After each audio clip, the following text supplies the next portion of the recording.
All right, Mix 97.7, we're happy to have on the line here the great Colin Hay and personal friend of Kimberly Kay. Well, he's my friend. I'm not his friend. Oh. You know what he's like my best friend, but he doesn't know. There seems to be some misunderstanding, Colin. Are you guys friends? Yes, no, Kim is a friend of mine, definitely. Okay. But I have a wicked crush on Colin, but it's okay because my husband has a excellent. Yeah, I do. I was just telling Mark, I have a picture of you and I at NAMM, and I have my arms around you, and I've got my head on yours, and I look like I'm just in heaven. I'm so happy, and you're looking like I wish she'd stop touching me. Yeah.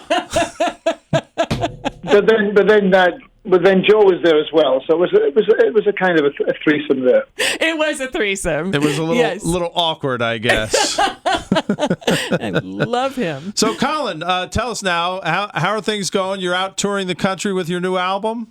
I'm up here in Winnipeg at the moment, just part of the folk festival, and then I come across to the east to do a few shows with the band. So it's all going very well. Look, I have no complaints. I have fantastic, wonderful fans, and they seem to be growing. So but people have responded very well to the record. It's been out for over a year now. Now, I always tell people, if they've never seen one of your solo shows, one of the amazing parts of it, besides your music, is that you tell great stories in such a funny way. Well, that sprang out of really just avoiding some kind of some kind of madness. Really, it was a way of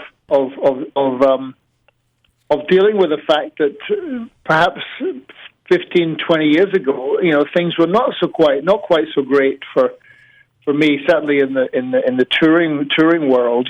So sometimes I would be playing to audiences, and there might be 50 people in the room or something, and so it was almost became conspiratorial. I would start to tell people stories about what had happened to me because people seemed interested, and so it was a kind of a way to connect to the audience, and so people have now just come to expect that really when they come to a show. So, and it's something, I don't know, it's something that feels natural to me. It's not, it doesn't feel strange or weird to talk to the audience, and so people seem to like it.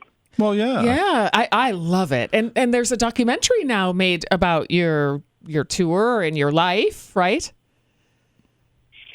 Yes, that's right. Well, it's about me, but again, it's a story which is common to a lot of people. A lot of people have a lot of what they perceive to be a lot of success in their life, and then after that success, they think, well, that's going to be the rest of my life from this point on, and so often it's not. And often what's more interesting about people is what happens after that initial burst of success has subsided. It's what do you do then with the rest of your life? So it's really a story about that kind of arc of immense commercial success, and then walking around in the wilderness, so to speak, for a while, and then trying to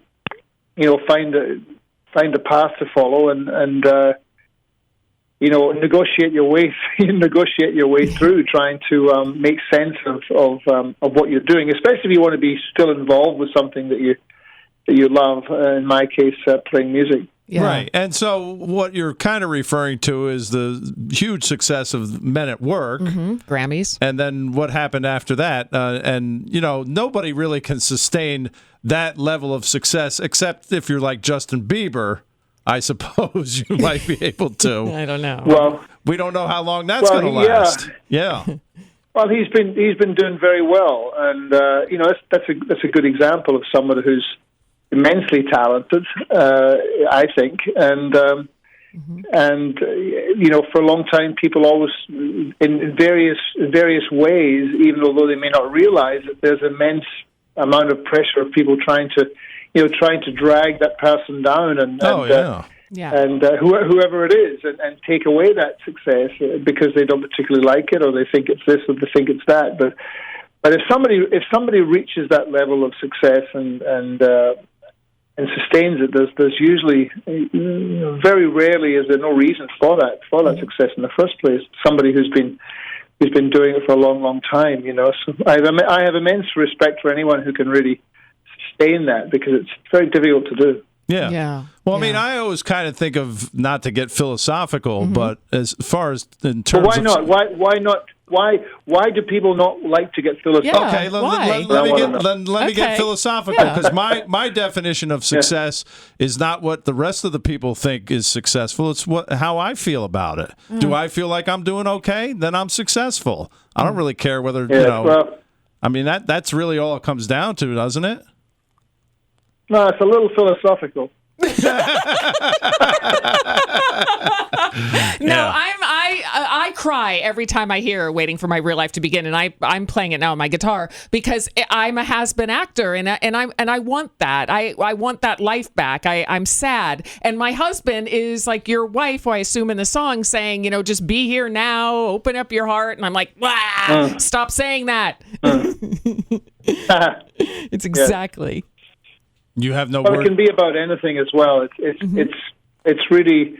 I think that we all live in the past and we all live in the future, but it's much more difficult to. And that again is almost become a cliche now, but of trying to be present. And if you are, it helps an awful lot. It's just to take care of what you're actually doing at the moment. And there's whole schools of thought about that. There are whole schools of philosophy. There are whole schools of teaching and courses in simply being mindful. And if you can adopt that to a certain degree, I find it immensely helpful just to get through whatever it is you're going through. I mean, even if you have problems. In my case, I had I had problems with drinking too much. And I used to love it. I used to love it so much, and I used to think about. Not drinking for the rest of my life, and it was a very depressing thought. Mm-hmm. But again, like if you go to meetings or however you deal with that, but if you think about just not drinking for today, it's a lot more manageable than thinking ahead to the rest of your life. So if you can break everything down into moments, it's you all of a sudden you can build up a lot of inner strength that way, and not the strength of will, but almost the strength of being will-less and realizing that you're part of things. You don't control everything, but you do play a part, and in the fabric of humanity, if you will, and it's an important thing. Oh, that was very philosophical. That really was. This is why I have such a crush on you.